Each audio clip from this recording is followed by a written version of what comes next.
Runner, la radio qui t'envoie en l'air. Oh yeah.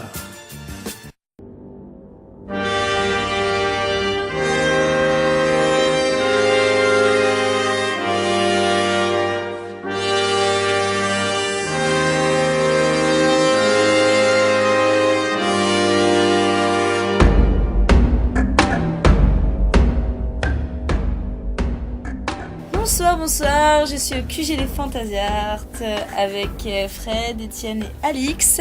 Bonsoir. Donc pour une superbe interview sur la liste Fantasy Art qui va nous raconter un petit peu, en plein rush, qui va nous raconter un petit peu son histoire. La première question donc c'est comment s'est formé le groupe ?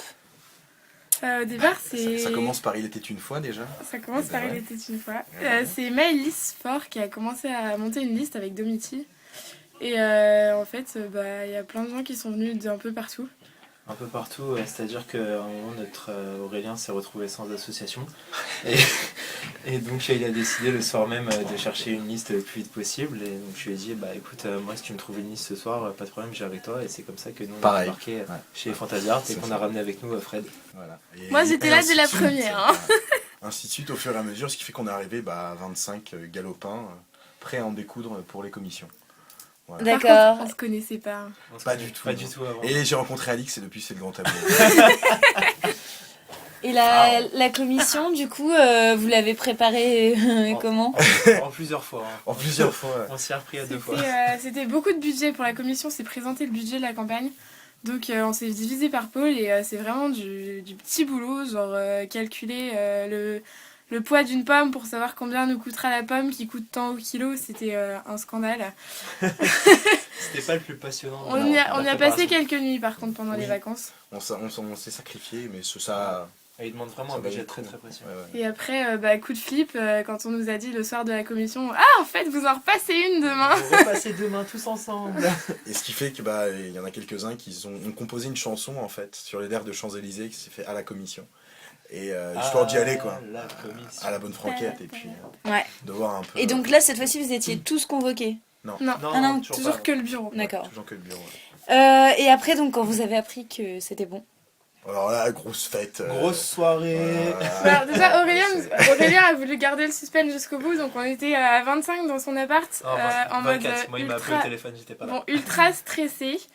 Et on se regardait, on était tous là, mais qu'est-ce qu'il va nous dire et tout. Et il a commencé sur un ton très, très, très déprimant.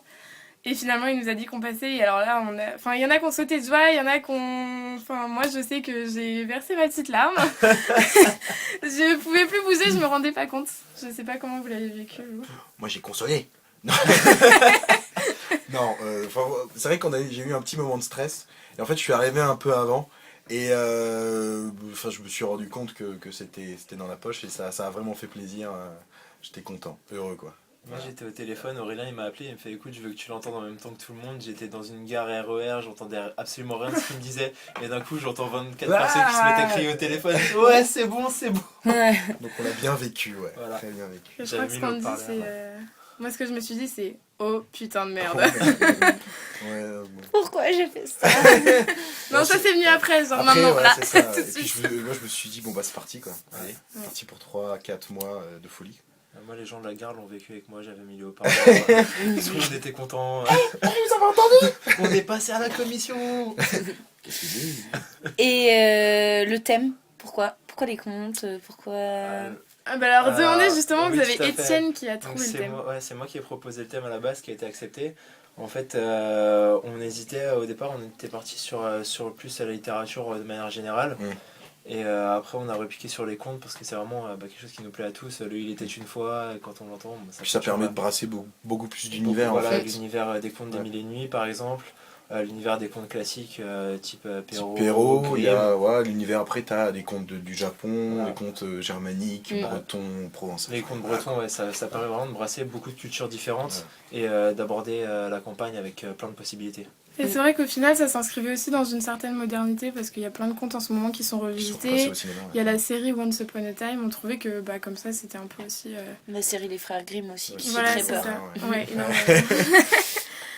Mais du coup, on voulait pas trop que ça ait un regard enfantin, justement, mais on s'est dit qu'avec tout ce qui était revisité, finalement, c'était plutôt pour les clairement, ados. surtout, on s'éclate quoi, à faire les rallyes. Le rallye Raconte-moi une histoire. Moi je m'amuse. Ouais. Ça ouvre tellement de possibilités en énormément. revisitant les contes. Les rallyes, on va y venir juste après la décla en fait. La décla, comment ça s'est passé au niveau de la répétition de la choré voilà. On a eu des gros moments de stress, à la limite de l'engueulade de temps en temps. Il y avait des moments de tension. Il y avait des moments de tension, c'est vrai, parce que on a eu quand même une pression énorme et vraiment bénéfique pour la Corée, parce que c'est vrai que ça rend quelque chose d'assez... c'est très spectaculaire ce qu'on a fait, ce qu'on a vécu. Et j'ai plus eu les frissons de la Corée pendant la dernière répétition en fait, que pendant la Corée où j'étais vraiment dans mon monde. Quand on l'a fait pour la première fois à Kinda. Au Kinda. Et, et c'est vrai que c'est plus à ce moment-là où j'ai vraiment eu les frissons, je me dis mon Dieu, on y est, qu'au moment où on est rentré sur scène avec les deux A qui gueulaient comme des déterrés. Ouais. Voilà. Mais c'est vrai que ça a été long et difficile, et Ah oui. Et quand on passait vraiment 24 heures de notre week-end à faire que de la danse, moi personnellement qui n'ai pas fait de sport depuis 2 ans, j'avais très très mal aux jambes après les premières répétitions. C'est vrai que c'était pas la danse le plus dur, c'était les placements. Des fois on passait des heures à faire rien que les placements. Et puis à 25, c'est pas facile de s'écouter aussi. C'est quoi, c'est qui le pire danseur? Le pire danseur. Ou la pire danseuse. Je crois que c'est à peu près à égalité. Non, c'est plutôt des mecs. Je trouve qu'il y a pas justement Fred. Je vois pas de quoi tu parles. Moi j'ai réussi. Non, pas moi. Non, quand on regarde la décla, ça se voit clairement que les mecs sont les meilleurs danseurs. Exactement. On est svelte. Non, écoutez, il n'y a pas de bon ou de mauvais danseurs. Je pense pas qu'il y ait de bons ou de mauvais danseurs. Voilà. Non, mais je pense que vu au point où on en est parti pour certains, je pense qu'on peut se dire qu'on est à peu près danseurs maintenant. Après, moi, on est parti très très loin. On peut passer la commune sans problème. Pas de problème. Donc vous avez eu des petites anecdotes sûrement aussi pendant les rallyes. Quel était le rallye le plus loufoque pour l'instant? Moi pour l'instant ça a été j'ai fait les 2 triplex arena.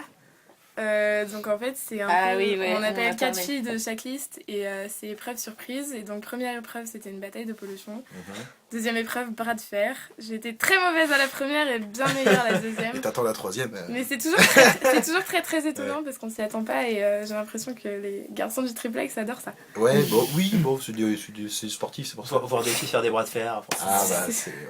Voir les filles transpirer, ça met toujours un petit peu. Bref.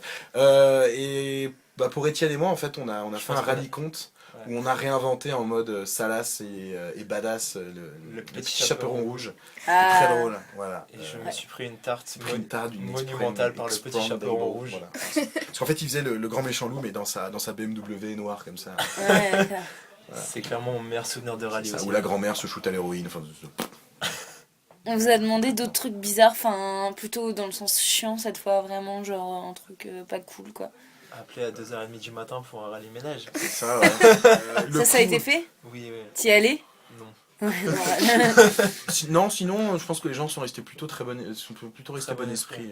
Après, moi, personnellement. Les demandes les plus bizarres sont pas faites directement à la liste, elles sont plutôt faites sur la page des campagnes. J'ai dû raconter un conte via Facebook.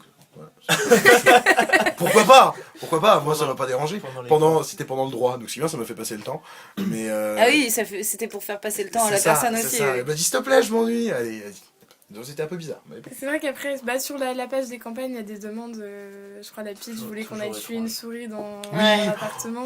Une souris. Une pauvre petite souris. Nous, on a aussi Tiro en pointe qui veut qu'on refasse, Fanny. Ah oui, j'ai vu, ouais. Voilà. Ça, on est encore en train de travailler. Des belles fesses, quoi. On a des idées, mais les filles sont pas d'accord.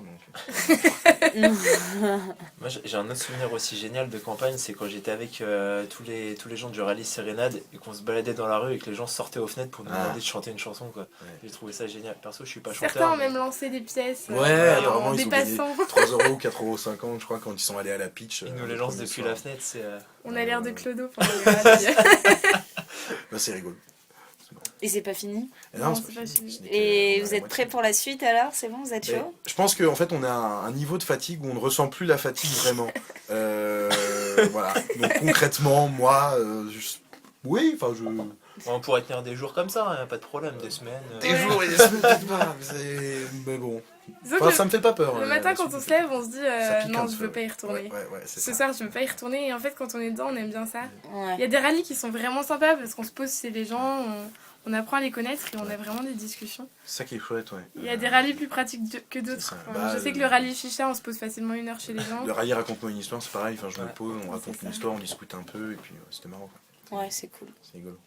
Vous avez un message pour la liste d'en face? Bah, je leur souhaite bon courage aussi pour les rallyes, parce que c'est pas évident pour les deux BDA. Bravo à Perrine pour la Triplex Arena, c'est elle Ouais. qui a remporté le bras de fer contre tout le monde et Bien joué. vraiment elle m'a surprise. Ouais.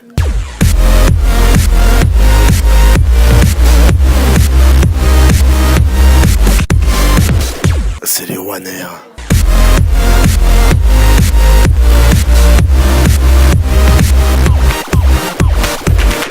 C'est les Rouennais, c'est Oanien. Comptez sur les Fantasyards pour vous faire rêver.